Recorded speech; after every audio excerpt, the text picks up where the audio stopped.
English is a language. It is big and interesting. English is not always the same. It changes a lot. English has a long history. It comes from many places and people. English takes words from other languages. This makes English special today. Knowing its past helps us understand it. When we speak, we use words from long ago. That is amazing to think about. English started on an island called Britain. It began a long time ago. The Romans left Britain. New people came to live there. They were from Germany and Denmark. They were called Angles, Saxons, and Jutes. They brought their own words. They did not speak English like we do now. Their language helped build English. These words are the base of English. This old language is called Old English. It sounds very different from today. It was hard to understand. Old stories like Beowulf were told in Old English. Words like house, wife, and street come from Old English. It was a strong language for strong people. Other people lived in Britain too. They spoke Celtic languages. Some place names come from Celtic words, like Thames and Avon. The Romans also left some words. These words were about trade, religion, and government. English always takes new words. That is why it is so rich and fun. Then came a rather significant event in 1066, one that would shake the English language to its very core and transform it utterly, the Norman Conquest. William, Duke of Normandy, a chap with a keen eye for a kingdom, crossed the English Channel and, after a spot of bother at Hastings, became King of England. Now these Normans, despite their Viking ancestry, spoke a dialect of Old French.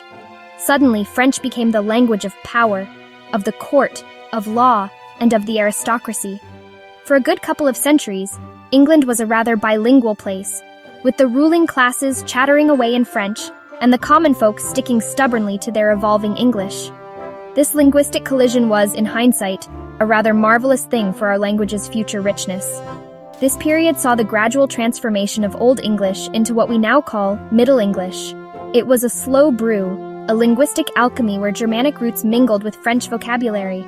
Imagine the scene: a Norman lord demanding bœuf, beef or pork from his Anglo-Saxon cook, who knew the animals as Q, cow, and swin, swine. This is why even today we often have different words for the animal in the field and the meat on the plate, a direct legacy of this linguistic divide. The grammar of English also began to simplify, losing many of those complicated Old English inflections. It was becoming, shall we say, a touch more user-friendly, though still a far cry from what we speak today, of course. The most famous writer of this Middle English period is, without a doubt, Geoffrey Chaucer. His Canterbury Tales, penned in the late 14th century, give us a vibrant snapshot of the language as it was then spoken and understood, at least by some. Reading Chaucer aloud, one can still hear the rhythms and rhymes, though the pronunciation would have been quite different. Words like April with his sure suit, April with its sweet showers, have a certain charm, don't they? It was a language still in flux, a beautiful hybrid, full of new French borrowings for concepts of chivalry, art, and governance, sitting alongside the sturdy Anglo-Saxon words for everyday things. It was a truly exciting time for linguistic development. And then another revolution, not of swords and arrows, but of lead and ink. The invention of the printing press, brought to England by William Caxton in 1476. Before this, books were painstakingly copied by hand, a laborious process that meant texts were rare, expensive, and often varied wildly in spelling and dialect. Caxton's press changed everything. Suddenly, books could be produced in greater numbers, and, crucially, this began to standardize the language. Caxton had to make choices about which spellings and forms to use, and his choices, particularly those based on the London dialect, had a profound and lasting impact on the development of a more uniform English. The age of mass literacy was dawning, and English was getting ready for its close-up. As Middle English gracefully bowed out, the era of early modern English sauntered onto the stage, roughly from the 16th to the late 17th century. This was the time of the Renaissance, a great flowering of arts, science, and exploration. With this intellectual ferment came a renewed interest in classical learning, and English, never shy about borrowing, began to enthusiastically pilfer words from Latin and Greek.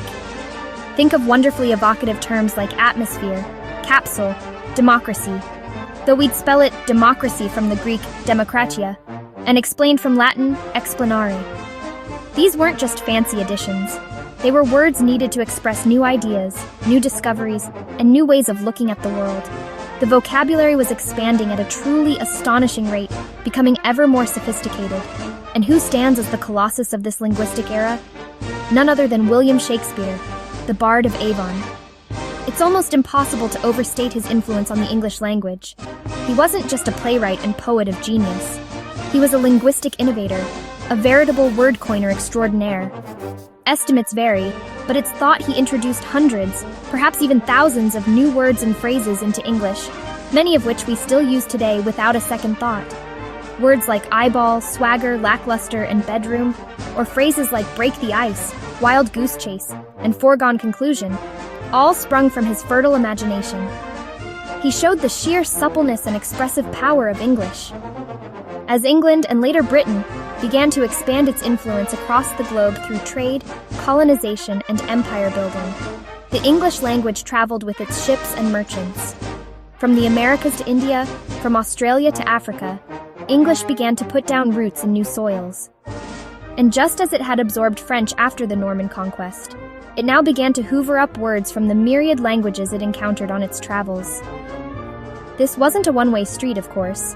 English also influenced other languages, but its capacity for absorption was, and remains, one of its defining characteristics. This global spread laid the groundwork for its future status as a world language, a process that was both complex and often fraught with the realities of colonial power.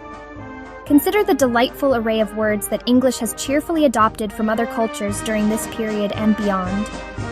From Hindi, we get shampoo, bungalow, pajamas, and juggernaut.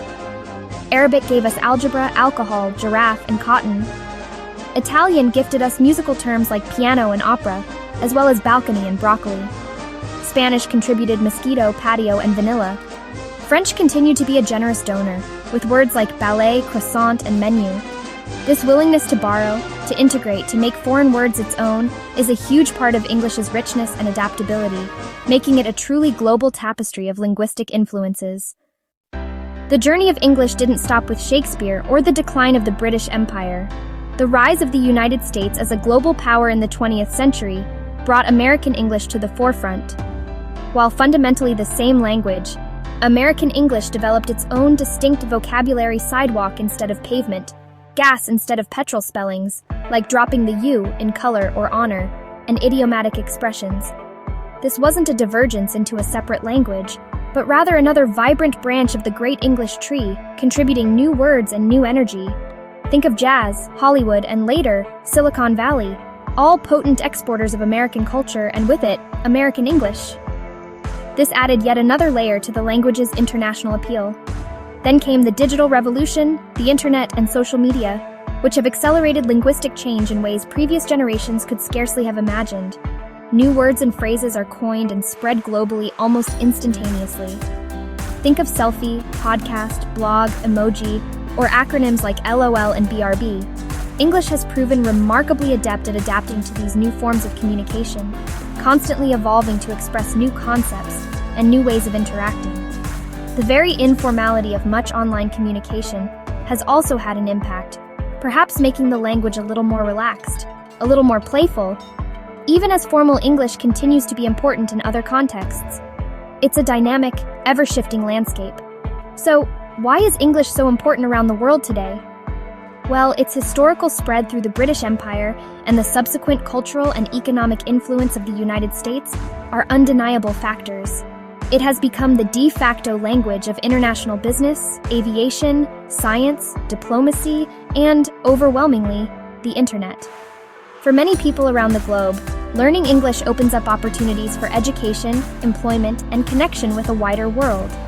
It acts as a lingua franca, a common tongue that allows people from vastly different linguistic backgrounds to communicate with one another. This isn't to say it's without its complexities or the shadows of its colonial past, but its utility as a global tool is undeniable. What makes English so special, so uniquely itself? Perhaps it's this very history of being a linguistic magpie, its enormous and ever-expanding vocabulary, one of the largest of any language. It's its flexibility, its willingness to absorb new words and adapt to new circumstances. It's a language that has been shaped by invasions, by poets, by printers, by empires, and now by every one of its billions of speakers and learners around the world. It can be maddeningly irregular with its spellings and pronunciations. A goatee can spell fish sort of affair, but it's also capable of immense subtlety, power, and beauty. It's a living, breathing, constantly evolving testament to human communication. And that, my friends, is rather delightful.